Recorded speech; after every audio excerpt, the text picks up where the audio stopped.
तो आइए friends, LCM और एचसीएफ का दो अति महत्वपूर्ण प्रश्न देखते हैं और सीखते हैं कि उसे कैसे हल किया जाता है। तो देखिए, पहला सवाल है, दो संख्याएं 5:6 के अनुपात में है। यदि इनका महत्तम समअपवर्तक 4 हो तो इनका लघुत्तम समअपवर्त्य कितना होगा। तो फ्रेंड्स, आप इसे कैसे हल करेंगे। जब दो संख्याओं का अनुपात दे दिया हो और उनका महत्तम समअपवर्तक भी दे दिया हो और आपसे पूछ लिया जाए कि एलसीएम ज्ञात कीजिए, तो आप कैसे ज्ञात करेंगे। तो फ्रेंड्स, इसमें एलसीएम पूछा है। चलिए हम आपको बताते हैं कैसे हल किया जाता है। तो यहाँ पे एक चीज़ आपको याद रखना होगा फ्रेंड्स, एलसीएम बराबर होता है, यहाँ पे याद कर लीजिएगा, एलसीएम बराबर होता है एचसीएफ गुणे एक्स वाई। अब इसमें एक्स वाई कौन होता है, एक्स और वाई का मान क्या होता है।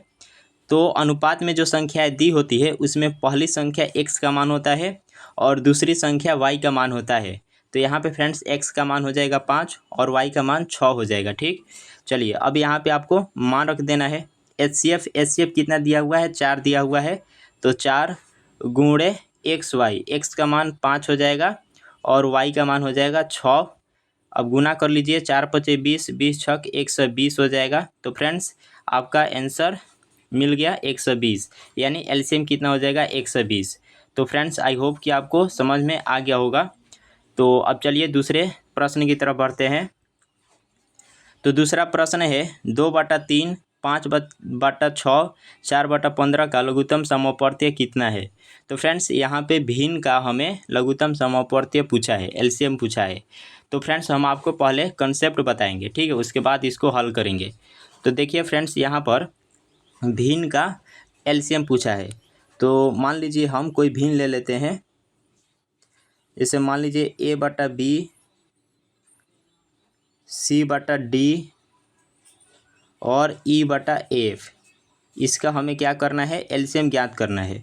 तो देखिए फ्रेंड्स, जब भी आपको भिन्न का एलसीएम ज्ञात करना होगा तो अंश का एलसीएम ज्ञात किया जाता है और हर का, यहाँ पे फ्रेंड्स हर का एचसीएफ ज्ञात किया जाता है।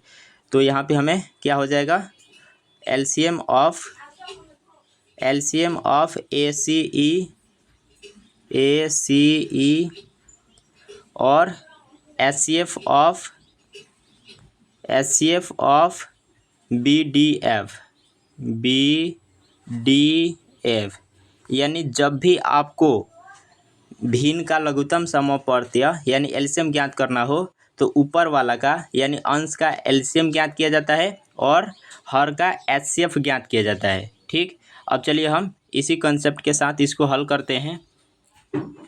ये आपको याद रखना है। तो चलिए अब इसको हम हल करते हैं।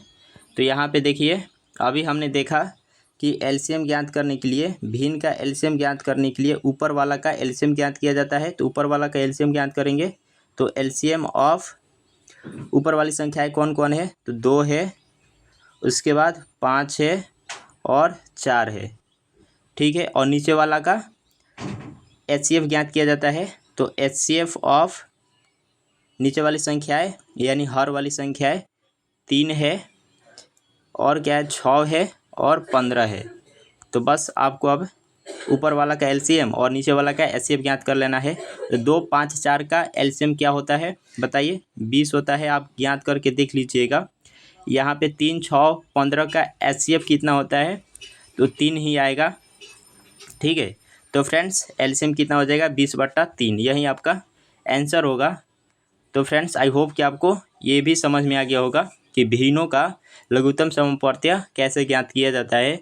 तो फ्रेंड्स अगर आपको वीडियो पसंद आ रहा है तो वीडियो को लाइक कर दीजिए और अगर आप मेरे चैनल पर नए हैं तो चैनल को भी सब्सक्राइब कर दीजिए। अब चलिए फ्रेंड्स, एक सवाल हम आपके लिए देते हैं, उसका उत्तर आपको कमेंट करके बताना है। ठीक है, इसको आप हल करिएगा और इसका उत्तर आप कमेंट करके बताइएगा। ठीक, तो चलिए मिलते हैं अगले वीडियो के साथ, तब तक के लिए जय हिंद।